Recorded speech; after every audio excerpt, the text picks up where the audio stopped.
Welcome back to our channel simply studies with चैल्शा। हम बात कर रहे थे मशीन इंस्ट्रक्शन की। लास्ट क्लास में हमने डेटा ट्रांसफर इंस्ट्रक्शंस पढ़े थे, क्या क्या होते हैं। एग्जाम्पल के थ्रू हमने उस इंस्ट्रक्शन को कंप्लीट किया था। तो अभी हम क्या देखने वाले हैं, जो नेक्स्ट आपका इंस्ट्रक्शन आता है वो है यहाँ पे अर्थमेटिक इंस्ट्रक्शंस। ठीक है, अब एक बात समझो कि अर्थमेटिक इंस्ट्रक्शंस जनरली आपको पता है कि आप इसमें प्लस माइनस मल्टीप्लाई डिवाइड ये वाले ऑपरेशन आप यहाँ पे परफॉर्म करते हो। लेकिन अगर थोड़ी डिटेलिंग की बात करें तो आपके अर्थमेटिक इंस्ट्रक्शंस दो टाइप में डिवाइड हो जाते हैं, दो कैटेगरीज में ये यहाँ पे डिवाइड हो जाते हैं। फर्स्ट कैटेगरी जो है वो है आपकी binary arithmetic instruction and second है आपकी डेसिमल अर्थमेटिक इंस्ट्रक्शन। हालांकि एग्जाम में ज्यादातर आपके क्वेश्चन आपको बाइनरी अर्थमेटिक इंस्ट्रक्शन से ही देखने को मिलेंगे। ठीक है, तो इन्हीं इंस्ट्रक्शन को हम थोड़ा ज्यादा डिटेलिंग में कवर करेंगे। अदरवाइज मैं आपको बताऊंगी कि डेसिमल में कौन कौन से इंस्ट्रक्शंस आते हैं। कम से कम आपको नाम पता होना चाहिए कि कौन कौन से इंस्ट्रक्शन आपके डेसिमल अर्थमेटिक इंस्ट्रक्शन कहलाते हैं। अब यहाँ पे देखिए, सबसे पहले मैंने सभी को कैटेगरीज में, आपको सब कैटेगरीज में डिवाइड करके मैं आपको दिखा रही हूँ। फर्स्ट यहाँ पे जो सब कैटेगरी है वो है आपकी addition and subtraction instruction. Addition और सब्ट्रैक्शन इंस्ट्रक्शन में कौन से अर्थमेटिक इंस्ट्रक्शन आएंगे, जो ऐड करेंगे और सब्ट्रैक्ट करेंगे। ठीक है, सिंपल सी बात है। तो यहाँ पे पहले बेसिक आइडिया ले लो, उसके बाद हम इनको डिटेलिंग में विद एग्जांपल कवर करेंगे। तो फर्स्ट आपका इंस्ट्रक्शन है, देखो ऐड है, एंड सेकंड क्या है आपका सब है। ऐड मतलब ये क्या करेगा, एडिशन करेगा। यहाँ पे एडिशन किनका हो रहा है, या तो कोई बाइट का होगा या फिर किसी वर्ड का होगा। हम कंप्यूटर आर्किटेक्चर में जनरली क्या बोलते हैं, वर्ड बोलते हैं। फिर यहाँ पे आता है सब, सब क्या करेगा आपका, सब्ट्रैक्शन करेगा। अब यहाँ पे देखो, ये जो ऐड और ये जो सब है, यहाँ पे आपकी कोई कैरी आएगी तो वो कैरी डिस्कार्ड कर दी जाती है, या फिर कोई बोरो किया गया है कुछ यहाँ पे तो वो भी डिस्कार्ड हो जाता है। तो इसीलिए यहाँ पे जो सेकंड इंस्ट्रक्शन आया वो है आपका एडीसी और एसबीबी। एडीसी ये क्या है, एडिशन विद कैरी, एंड एसबीबी ये क्या है, सब्ट्रैक्ट विद बोरो। नेक्स्ट आता है आपका आईएनसी और डीईसी। ये क्या है, इंक्रीमेंट, एंड डीईसी क्या है, डिक्रीमेंट। बाय डिफॉल्ट यहाँ पे कितने का इंक्रीमेंट होता है, 1 का इंक्रीमेंट एंड 1 का डिक्रीमेंट होता है। ठीक है, ये क्या हो गए आपके एडिशन एंड सब्ट्रैक्शन इंस्ट्रक्शन हो गए। कौन कौन से हो गए, add, sub, ADC, SBB, INC और डीईसी। फिर आता है आपका comparison and sign change instruction. जो हमारी अर्थमेटिक इंस्ट्रक्शन की बात कर रहे हैं उसमें आपकी सेकंड सब कैटेगरी क्या है, comparison and sign change instruction. यहाँ पे आपके दो इंस्ट्रक्शन इंक्लूड होते हैं। फर्स्ट आपका आता है कंपैरिजन के लिए। कंपैरिजन के लिए कौन सा यूज होता है, सीएमपी यूज होता है।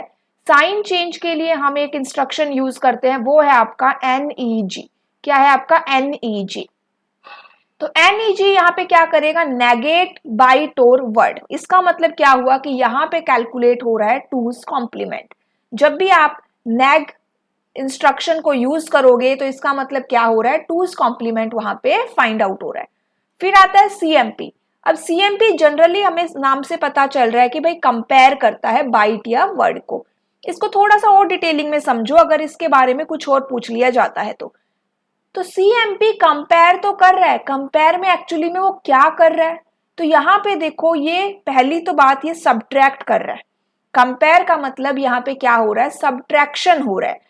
तो इसीलिए हम कह सकते हैं कि जो कंपैरिजन इंस्ट्रक्शन है वो आपका किसके जैसा है, एसयूबी इंस्ट्रक्शन के जैसा है।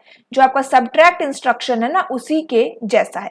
बट सब इंस्ट्रक्शन में हम क्या करते हैं कि आप डेटा को स्टोर करते हो, लेकिन जो आपका कंपैरिजन इंस्ट्रक्शन है ना, उसमें डेटा स्टोर नहीं होता। तो क्या होता है कंपैरिजन में, कंपेयर का जो रिजल्ट आता है उससे वो कंडीशन फ्लैग को क्या करता है, अपडेट करता है। कंडीशनल जो आपके फ्लैग्स है ना, वो क्या हो रहे हैं, इफेक्ट हो रहे हैं। तो कंपेयर का जो रिजल्ट आएगा उससे जो कंडीशन फ्लैग्स है वो क्या होंगे, अपडेट होंगे, लेकिन रजिस्टर के अंदर कोई भी रिजल्ट स्टोर नहीं किया जाएगा। किनको सब्ट्रैक्ट करेगा, तो जनरली आप कह सकते हो कि जो सीएमपी, हम यहाँ पे क्या लिखते हैं, मान लीजिए जनरली आप लिखते हो सीएमपी और यहाँ पे रजिस्टर। तो ये जो रजिस्टर है, एक तो यहाँ पे वैल्यू हो गई आपकी रजिस्टर। अब दूसरी कौन सी है कंपेयर करने के लिए, तो दूसरी यहाँ पे कोई भी मेंशन नहीं है, तो मतलब यहाँ पे एक्यूमुलेटर का डेटा यूज होगा। The CMP instruction subtract the value of operand 2 from the value in RN। तो ये हो गया आपका कंपेयर इंस्ट्रक्शन। नेक्स्ट आते हैं आपके मल्टीप्लीकेशन एंड डिवीजन इंस्ट्रक्शन। तो MUL मल्टीप्लीकेशन के लिए हो गया, DIV आपका डिवीजन के लिए हो गया। अब अगर पूछ लिया जाए ये किस टाइप के इंटीजर है, किस टाइप के इंटीजर को मल्टीप्लाई डिवाइड करेगा, तो ध्यान रखना ये है आपके अनसाइंड इंटीजर। नॉर्मल अगर आप मल और डिव लिखोगे तो यहाँ पे अनसाइंड इंटीजर मल्टीप्लाई और डिवाइड है। उसके अलावा अगर हम यूज कर रहे हैं आई मल और आई डाइव, तो इसका मतलब क्या है, साइंड इंटीजर मल्टीप्लाई या साइंड इंटीजर डिवाइड। आई का मतलब यहाँ पे क्या हो गया, इंटीजर मल्टीप्लाई इंटीजर डिवाइड, और पूरा अगर हम बोले तो क्या होगा, ये साइंड इंटीजर मल्टीप्लाई और साइंड इंटीजर डिवाइड। साइंड का मतलब क्या होता है, नेगेटिव और पॉजिटिव वैल्यू दोनों, और अनसाइंड का मतलब क्या हो गया, ओनली पॉजिटिव वैल्यू। तो ये क्या हो गए आपके बाइनरी अर्थमेटिक इंस्ट्रक्शंस हो गए। जनरली इन्हीं से एग्जाम में क्वेश्चन आता है। अब यहाँ पे देखो एग्जाम्पल के थ्रू ऑपकोड, ऑपरेंड, मीनिंग और एक्सप्लेनेशन आपके 4 यहाँ पे पोर्शन टेबल में है, ठीक है। तो ऐड की हम बात कर रहे हैं, कौन से इंस्ट्रक्शन की हम बात कर रहे हैं, ऐड। तो यहाँ पे ऐड क्या है आपका, ऑपरेशन है, ऑपकोड जिसको आप बोलोगे।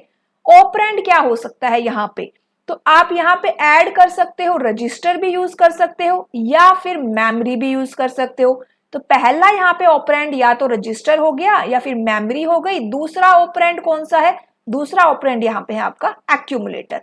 तो ऐड रजिस्टर और मेमोरी टू दी एक्यूमुलेटर, ठीक है। जैसे यहाँ पे देखो ऐड बी, ये बी क्या है आपका, रजिस्टर। तो यहाँ पे हम बी के डेटा को किस में ऐड कर रहे हैं, एक्यूमुलेटर में ऐड कर रहे हैं, और फिर उस डेटा को कहाँ पे स्टोर कर रहे हैं, एक्यूमुलेटर के अंदर ही स्टोर कर रहे हैं। तो जनरली आप इंस्ट्रक्शन इस तरह से लिखते हो, जैसे यहाँ पे लिखा मैंने ए एरो ए प्लस बी। इसका मतलब क्या हुआ, ए प्लस बी का डेटा ऐड हुआ एंड कहाँ पे स्टोर हुआ है, वो ए के अंदर स्टोर हुआ है। ए यहाँ पे क्या है, एक्यूमुलेटर, ठीक है, समझ में आया। उसके बाद आता है आपका ऐड एम। इसका मतलब क्या हुआ, हम मेमोरी के कंटेंट को ऐड कर रहे हैं, किस में ऐड कर रहे हैं, हम एक्यूमुलेटर में ऐड कर रहे हैं, और फिर एक्यूमुलेटर में आपका रिजल्ट स्टोर हो रहा है। इस तरह से भी आप लिख सकते हो ऐड ए बी। मान लीजिए आप यहाँ पे एक्यूमुलेटर यूज ना करके अपने अलग से कोई 2 रजिस्टर देना चाहते हो, तो आप यहाँ पे अपने 2 रजिस्टर भी मेंशन कर सकते हो। तो ये तो हो गया आपका सिंपल ऐड। ये क्या है, विदाउट कैरी, ठीक है। अब आती है बात एडीसी की, with carry, addition with carry. तो ये भी रजिस्टर या मेमोरी, यहाँ पे दोनों ही आपके ऑपरेंड बन सकते हैं। तो यहाँ देखो A D C B, B क्या है आपका, रजिस्टर हो गया, A D C M memory हो गई, ए डी सी ए बी, यहाँ पे ए और बी 2 रजिस्टर हो गए। जनरली ये इंस्ट्रक्शन जो है हम कैसे लिखते हैं, तो यहाँ पे देखो A arrow A plus B plus carry flag. A और बी का डेटा तो ऐड हुआ ही है, साथ में कैरी फ्लैग में जो भी वैल्यू है, 0 है या 1 है, वो वैल्यू भी क्या होगी, ऐड होगी, और फिर वो रिजल्ट कहाँ स्टोर हो गया, आपका ए के अंदर स्टोर हो गया। तो ये क्या हो गया आपका एडीसी। एक आता है आपका एडीआई। अब जब भी आई की बात हो ना, मैंने डेटा ट्रांसफर इंस्ट्रक्शन में भी बात करी थी, आई का मतलब इमीडिएट। जब भी आपका आई आ जाता है तो उसका मतलब क्या हुआ, आप डायरेक्टली डेटा दे रहे हो। इंस्ट्रक्शन में आप क्या मेंशन कर रहे हो, डायरेक्टली डेटा को मेंशन कर रहे हो। तो यहाँ पे देखो, और डेटा क्या होता है आपका, 8 बिट होता है। तो यहाँ पे हमने सिंपली इस तरह से लिख दिया ADI 55K। तो इसका मतलब ये जो 55K है, ये आपका किस में ऐड हो रहा है, एक्यूमुलेटर के डेटा के साथ ऐड हो रहा है, एंड रिजल्ट कहाँ पे स्टोर हो गया, एक्यूमुलेटर में स्टोर हो गया। फिर आता है आपका ACI। अब ACI ये फिर से वही बात है, ADI ये विदाउट कैरी है, एंड ACI क्या है आपका, विद कैरी रहेगा। Add the immediate data to the accumulator with carry.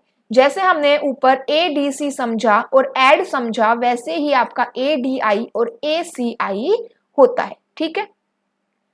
अब किसकी बात करेंगे, सब की। तो सब्ट्रैक्ट करेगा, यहाँ पे रजिस्टर और मेमोरी आपके ऑपरेंड हो सकते हैं। तो यहाँ पे देख सकते हो इसके 3 आपके पास वेरिएशन बनते हैं। सब्ट्रैक्ट कहाँ से, बी से, बी रजिस्टर है, सब्ट्रैक्ट एम मेमोरी, सब ए और बी। तो इसका मतलब क्या हुआ कि आप सब्ट्रैक्ट कर रहे हो, रजिस्टर गिवन है या मेमोरी गिवन है, आपको क्या करना है, उसको सब्ट्रैक्ट करना है फ्रॉम दी एक्यूमुलेटर, ठीक है। सब्ट्रैक्ट द रजिस्टर और मेमोरी फ्रॉम दी एक्यूमुलेटर। तो मतलब ये इस तरह से है, ए माइनस बी। इस तरह से हम इसको क्या करेंगे, मेंशन करेंगे a माइनस बी। अगर यहाँ पे कुछ भी बोरो हुआ है तो वो यहाँ पे इंक्लूड नहीं होगा। इसी तरह से ये क्या हो जाएगा, a माइनस m करेगा, मेमोरी में जो भी आपका एड्रेस है वो, ये a माइनस बी, इस तरह से हम इसको मेंशन कर देंगे।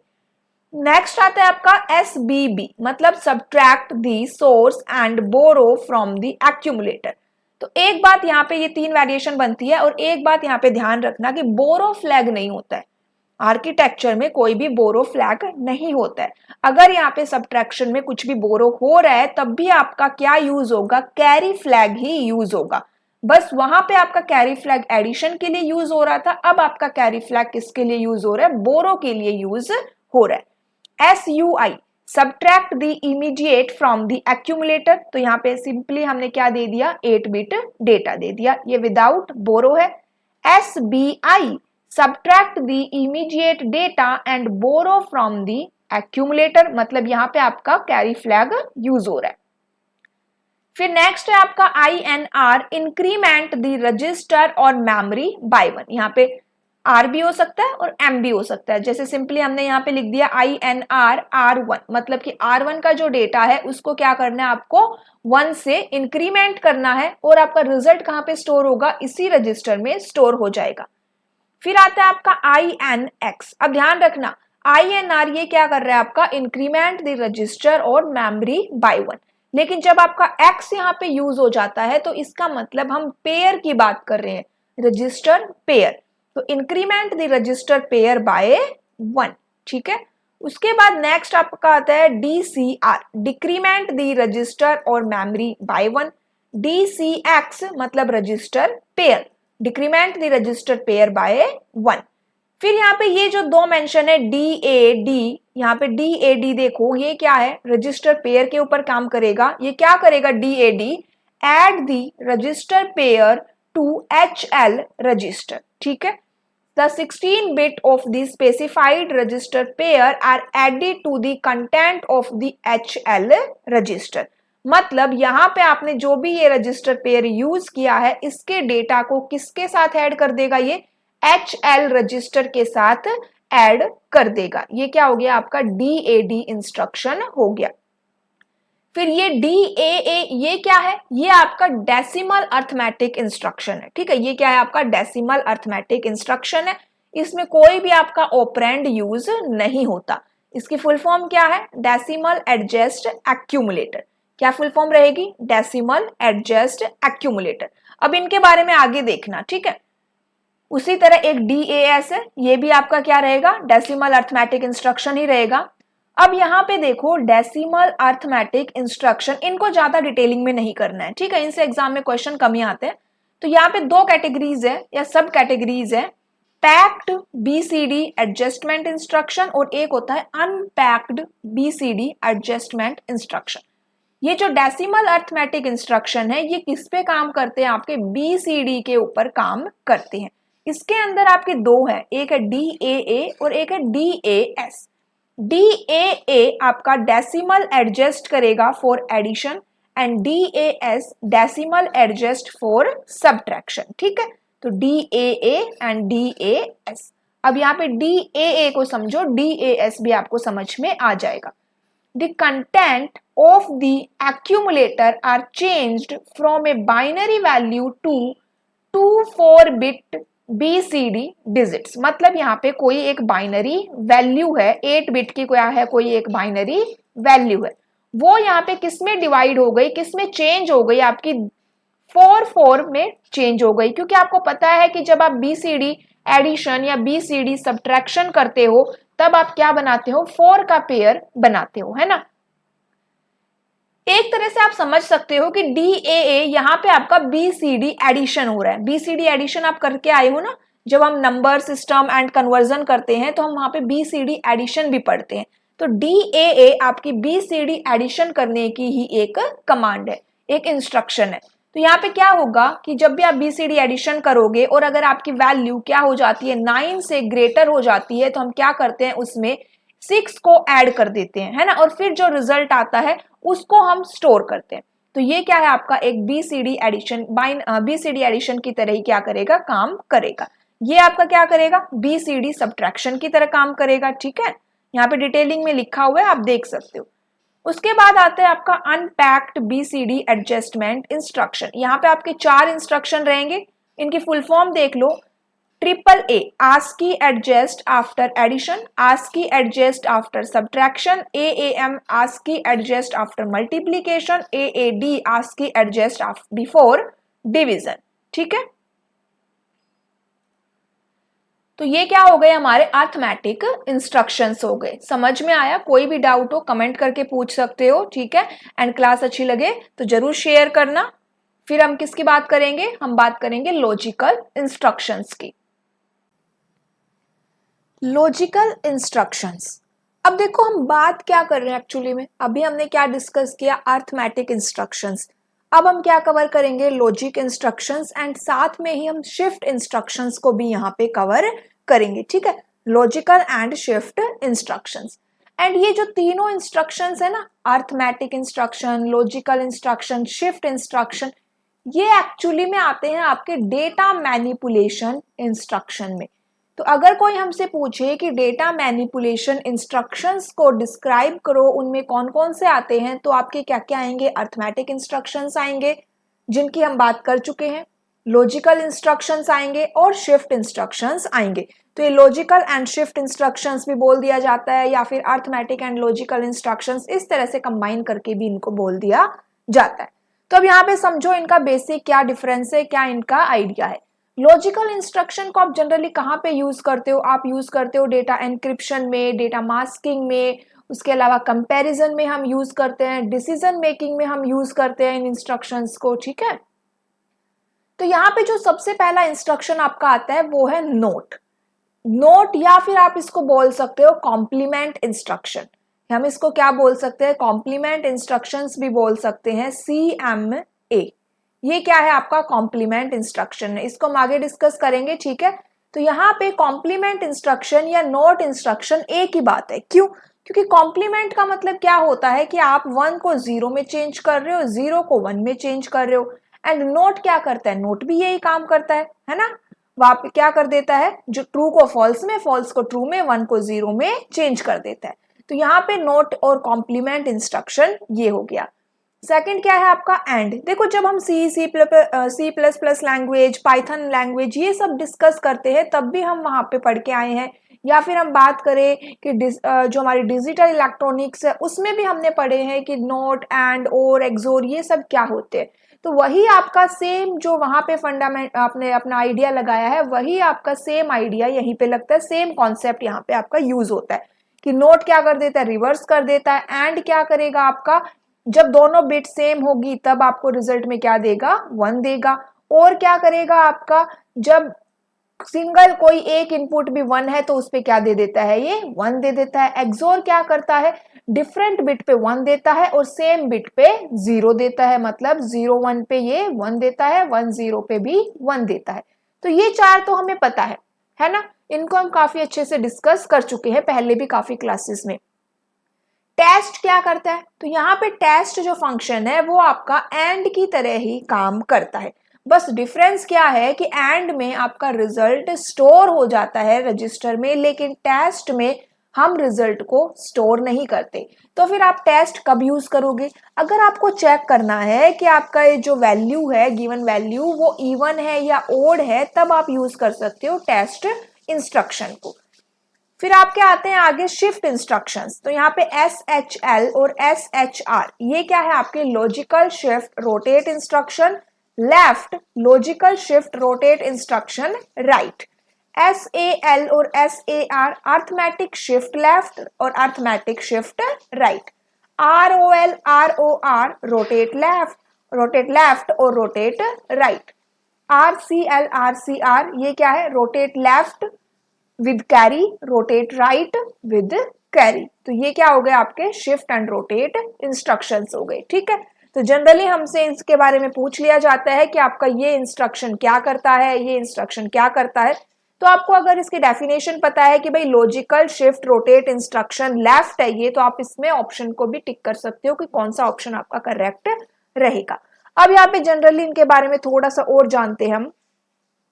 तो देखो एंड ऑपरेटर की, एंड इंस्ट्रक्शन की हम बात कर रहे हैं, तो एंड इंस्ट्रक्शन आपका कैसे कैसे यूज हो सकता है। यहाँ पे आपके 3 टाइप है एंड इंस्ट्रक्शन की। पहला है ए, मतलब यहाँ पे हम एंड कर रहे हैं किसका, एक तो ऑपरेंड हो गया आपका रजिस्टर और दूसरा ऑपरेंड यहाँ पे क्या हो गया, ए मतलब एक्यूमुलेटर। रजिस्टर और एक्यूमुलेटर के डेटा को क्या कर रहे हैं हम यहाँ पे एंड कर रहे हैं, ठीक है। रिजल्ट कहाँ पे स्टोर होगा आपका, रिजल्ट आपका स्टोर होगा एक्यूमुलेटर में। यहाँ पे देखो ANAM, इसका मतलब मेमोरी के अंदर जो कंटेंट है उसको आपको ऐड करना है किसके साथ, एक्यूमुलेटर के कंटेंट के साथ। रिजल्ट कहाँ स्टोर होगा, एक्यूमुलेटर में। ANI 8 बिट डेटा, इसका मतलब क्या हुआ कि हम एंड कर रहे हैं 8 बिट, मतलब कि इमीडिएटली आपने जो डेटा दे दिया उसको एंड एक्यूमुलेटर को, और रिजल्ट स्टोर हो जाएगा आपका एक्यूमुलेटर में। आप यहाँ पे एग्जांपल देख सकते हो, ये आपका इमीडिएट डेटा है, ये आपकी मेमोरी है, ये आपका रजिस्टर बी है। इसी तरह से और काम करता है, और क्या करेगा, ORA, इसका मतलब आपका रजिस्टर का कंटेंट एक्यूमुलेटर के साथ ऐड हो रहा है, रिजल्ट एक्यूमुलेटर में स्टोर होगा। जो पहले लिखा होता है ना उसी में आपका रिजल्ट स्टोर होता है। फिर आता है ORAM, यहाँ पे मतलब ओरिंग हो रही है एक्यूमुलेटर और मेमोरी कंटेंट की, यहाँ पे ओरिंग हो रही है आपकी एक्यूमुलेटर और 8 बिट डेटा की। इसी तरह से एक्सोर काम करेगा, एक्सोर क्या कर रहे हैं, यहाँ पे एक्सोरिंग हो रही है किसकी, एक्यूमुलेटर और रजिस्टर की, यहाँ पे एक्यूमुलेटर और मेमोरी की, यहाँ पे एक्यूमुलेटर और 8 बिट डेटा की। तो ये क्या हो गया आपका एंड और एक्सोर हो गया। उसके बाद आता है आपका CMA यहाँ पे क्या हो रहा है, कॉम्प्लीमेंट करना है किसका, देखो यहाँ पे कोई ऑपरेंड नहीं होता, मतलब यहाँ पे आपका जो ए है ना एक्यूमुलेटर, इसी के डेटा को क्या करना है, कॉम्प्लीमेंट करना है। CMP मैंने आपको अर्थमेटिक इंस्ट्रक्शन में भी बताया था कि कंपेयर करते हैं। तो यहाँ पे देखो CMP के कुछ और यहाँ पे टाइप बनती है, उनको हम डिस्कस करेंगे। तो CMPR, इसका मतलब कंपेयर करना है आपको रजिस्टर R को विद A एक्यूमुलेटर के साथ, एंड यहाँ पे कौन सा आपका कंडीशनल फ्लैग का रिजल्ट क्या हो जाएगा, अपडेट हो जाएगा, ठीक है। इसको आप कैसे लिख सकते हो, CMPB, यहाँ पे B आपका रजिस्टर है, इसका मतलब हम क्या कर रहे हैं, A-B, क्या कर रहे हो आप यहाँ पे, A-B। उसके बाद यहाँ पे कंपेयर कर रहे हो किसका, एक्यूमुलेटर और मेमोरी कंटेंट को कंपेयर कर रहे हैं, यहाँ पे कंपेयर कर रहे हैं हम एक्यूमुलेटर और 8 बिट डेटा को, ठीक है। फिर आते हैं आपके यहाँ पे शिफ्ट एंड रोटेट इंस्ट्रक्शंस। अब यहाँ देखो RRC, rotate accumulator right without carry, और यहाँ पे है आपका RLC, rotate accumulator left without carry. अब यहाँ पे समझो, मान लो मेरे एक्यूमुलेटर के अंदर डेटा है 101, ये क्या है, मेरा एक्यूमुलेटर है एंड इसके अंदर मेरा डेटा स्टोर है 101, यहाँ पे स्टोर है, ठीक है। और यहाँ पे एक कैरी फ्लैग है, फ्लैग को जब हम आगे डिस्कस करेंगे तब और अच्छे से पढ़ेंगे। एक ये क्या है आपका कैरी फ्लैग है, कैरी फ्लैग में फिलहाल बाय डिफॉल्ट आपका 0 चल रहा है, ठीक है, मान के चलो। और ये मेरा क्या है 101, वैसे ये आपका 8 बिट डेटा होता है, क्या होता है आपको यहाँ पे 8 बिट डेटा लेके होना होता है, लेकिन मैंने अभी आपको यहाँ पे 3 बिट्स को लेके ही मैं आपको समझा रही हूँ। सेम वर्किंग रहेगी आपकी 8 बिट डेटा के ऊपर, ठीक है। आप यहाँ पे 8 बिट्स को यहाँ पे यूज करना। अब किसको यूज कर रहे हैं हम सब, अब ये जो रोटेट एक्यूमुलेटर लेफ्ट है, पहले इसको समझो कि ये कैसे काम करेगा। यहाँ पे देखो, हमें आपको मैंने समझाया होगा पाइथन के अंदर left shift operator, right shift operator, है ना। तो सेम उसी तरह ये ऑपरेट, यहाँ पे ये इंस्ट्रक्शंस काम करते हैं। तो यहाँ पे आपको रोटेट करना है लेफ्ट टू राइट, इस तरह से आप रोटेट करोगे, और साथ साथ में आपको कैरी फ्लैग में वैल्यू भी डालनी है। अब कैरी फ्लैग में आप कौन सी वैल्यू डालोगे, तो ये अब ये क्या है आपकी LSB, लीस्ट सिग्निफिकेंट बिट, और ये क्या है आपकी MSB, मोस्ट सिग्निफिकेंट बिट।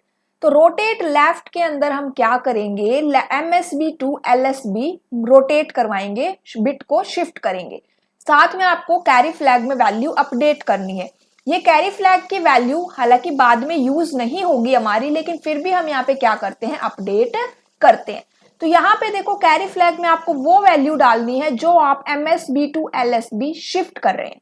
तो यहाँ पे आप क्या शिफ्ट कर रहे हो, यहाँ पे MSB में 1 है, तो मतलब हम यहाँ पे कैरी फ्लैग में क्या नई वैल्यू आ जाएगी, 1 आ जाएगी। एंड यहाँ पे जो आपका नया इंस्ट्रक्शन बनेगा अपडेट होके, वो क्या आएगा, 1 क्या हो गया, यहाँ पे इसमें एक और ऐड करो जिससे कि आपको चेंजेस दिखाई दे। यहाँ पे 0 है, ठीक है। तो ये 1 क्या हो गया, यहाँ पे आ गया, 1 क्या हो गया आपका, यहाँ आ गया, 0 यहाँ पे आ जाएगा, ये 1 यहाँ पे आ जाएगा एंड ये 0 आपका यहाँ पर आ जाएगा। तो ये क्या हो गई, आपकी नई वैल्यू आ गई जिसमें हमने क्या यूज किया, RLC को यूज किया। समझ में आया कि रोटेट लेफ्ट हम कैसे कर रहे हैं। अब चलिए सेम हम बात करते हैं किसकी, रोटेट राइट की हम बात करते हैं। 8 बिट डेटा की यहाँ पे लेते हैं, तो इस बार हम 8 बिट डेटा लेके चलते हैं। 1 2 3 4 5 6 7 8, ये क्या हो गया आपका 8 बिट डेटा हो गया। अब यहाँ पे RRC करना है तो आप कैसे मूव करोगे, आपको इस बार इधर से इधर मूव करना है, मतलब LSB से आप किस साइड जा रहे हो, MSB में जा रहे हो। कैरी फ्लैग में हमने माना कि हमारी क्या वैल्यू चल रही है, 0 है। अभी आप यहाँ पे क्या शिफ्ट करोगे, 1 को शिफ्ट करोगे, तो कैरी फ्लैग में क्या चला गया, 1 चला गया। अब इसको यहाँ पे डालो, इसमें क्या आ जाएगा, यहाँ पे 1 आ जाएगा, फिर ये आगे चला जाएगा 0, ये 1 यहाँ आ जाएगा, फिर ये आएगा 0, फिर 1, फिर 1, फिर 1 और फिर 0। तो ये क्या आ गया आपका, रोटेट राइट होने के बाद इंस्ट्रक्ट, आपका जो एक्यूमुलेटर का कंटेंट है वो क्या आ गया, ठीक है। अब इसी तरह से हम नेक्स्ट अगर बात करें कि विद कैरी, तो जब आप विद कैरी की बात करोगे तब आपका कैसे होगा, जैसे यहाँ पे है आपका RAR rotate accumulator right with carry और RAL rotate accumulator left with carry. तो यहाँ पे ये क्या है, आपका डेटा है, ठीक है। 1 2 3 4 5 6 7 8, ये क्या है, मेरा डेटा है एंड यहाँ पे मेरा कैरी फ्लैग है जिसमें वैल्यू क्या है, मेरी 0 है, ठीक है। वैल्यू क्या है यहाँ पे 0। रोटेट लेफ्ट की अगर हम बात करें तो देखो हमें कैसे मूव करना है, इस तरह से मूव होगा अभी। अब आपकी जो कैरी फ्लैग की जो वैल्यू है वो भी क्या करेगी, शिफ्ट करेगी। तो ये 1 कहाँ चला गया, यहाँ पे आ गया एंड ये 0 कहाँ पे चला जाएगा, यहाँ पे आ जाएगा। तो ये 0 यहाँ पे आ जाएगा, फिर ये 0 यहाँ पे आएगा, ये 1 यहाँ पर, ये 0 यहाँ पर, ये 1 यहाँ पे, फिर ये 0, फिर ये 1 और फिर 0। इसी तरह से हम क्या करेंगे, रोटेट राइट करेंगे विद एक्यूमुलेटर। समझ में आया कि ये रोटेट वाले कैसे काम करते हैं। फिर आता है आपका CMC, इसमें क्या है, कॉम्प्लीमेंट करना है आपको कैरी फ्लैग को, मतलब कि 0 है तो 1, 1 है तो 0। STC ये क्या करेगा आपका, सेट दी कैरी फ्लैग। ये जो कैरी फ्लैग है, 0 फ्लैग है, इनको हम फ्लैग के चैप्टर में कवर करेंगे एंड ये इंस्ट्रक्शंस आपके कहाँ यूज होते हैं, 8085 माइक्रो प्रोसेसर में आपके ये इंस्ट्रक्शन यूज होते हैं। जनरली आपके ये इंस्ट्रक्शन कहाँ पे यूज हो रहे हैं, आपके 8085 माइक्रो प्रोसेसर में यूज हो रहे हैं, ठीक है। तो नेक्स्ट क्लास में हम हमारे इंस्ट्रक्शंस की क्लास को कंटिन्यू रखेंगे एंड आगे और इंस्ट्रक्शंस को समझेंगे। आज के लिए इतना ही। डेटा मैनिपुलेशन इंस्ट्रक्शन यहाँ पे हमारा कंप्लीट होता है। Thank you.